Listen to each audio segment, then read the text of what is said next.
Today, we're diving deep into the world of Singapore's billionaire dynasties.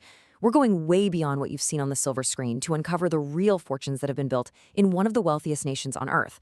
I mean, it's a global hub for a reason, right? It attracts so much capital because it's stable and incredibly business-friendly. So let's get into it. You've probably seen the movie Crazy Rich Asians, and it wasn't just some fantasy. They set it in Singapore for a very, very good reason. The place is a real-life magnet for massive, multi-generational wealth. But of course, the movie was fiction. So it makes you wonder, right? Who are the real families behind all the headlines? The ones who are actually building, financing, and, well, digitizing this incredible city. So let's start with the families who literally built the city's foundation. Their money is in the steel, the glass, and the financial systems that make Singapore tick. First up, the Kumar family. Think about it. In a city-state as packed as Singapore, property is everything. Real estate isn't just a good business there. It's how you build an empire.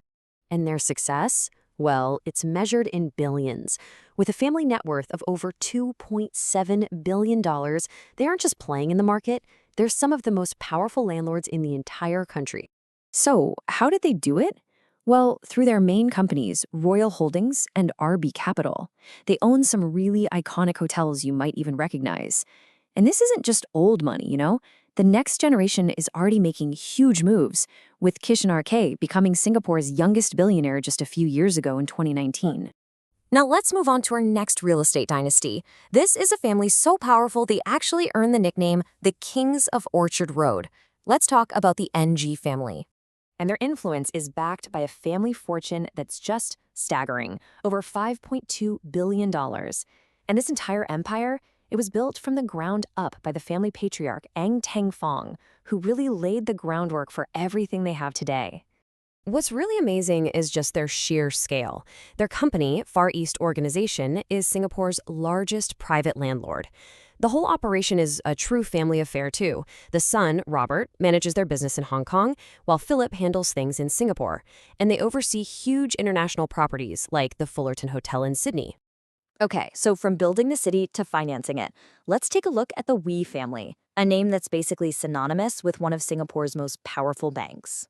And this is just a brilliant example of a multi-generational strategy in action. The bank was founded way back in 1935, but it was really the second generation, under Wee Cho Yao, that turned it into the international giant we know today as UOB. And that legacy, it's still going strong. So, we've seen the old money titans, the ones who built the physical city. But there's a whole new wave of wealth rising up, one built not on concrete, but on code. And that brings us to our second group, the tech disruptors. These are the billionaires who saw where the future was headed and built their own digital empires.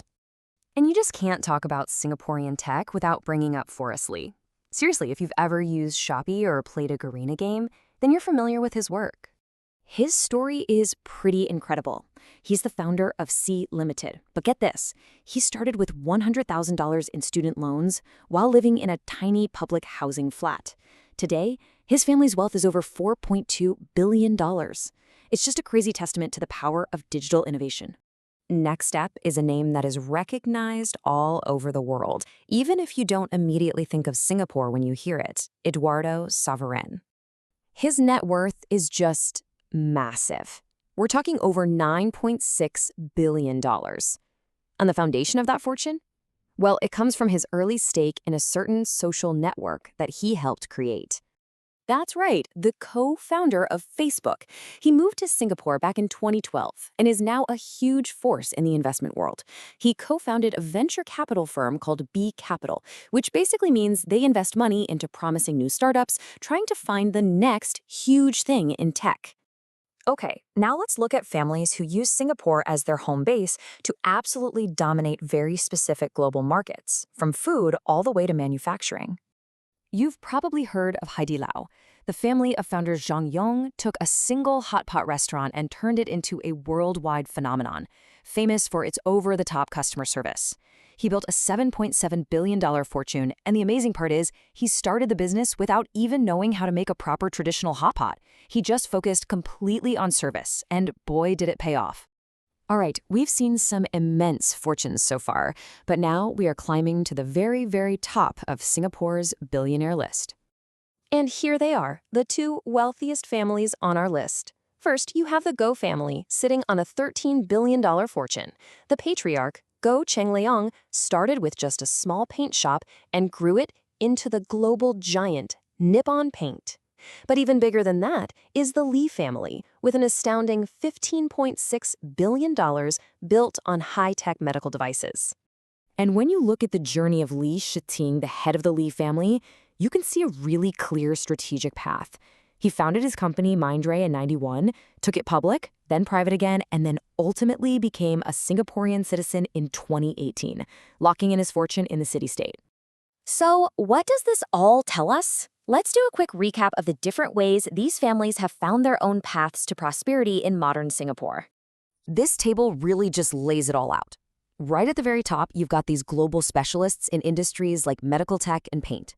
Then they're followed by the new money tech disruptors and venture capitalists.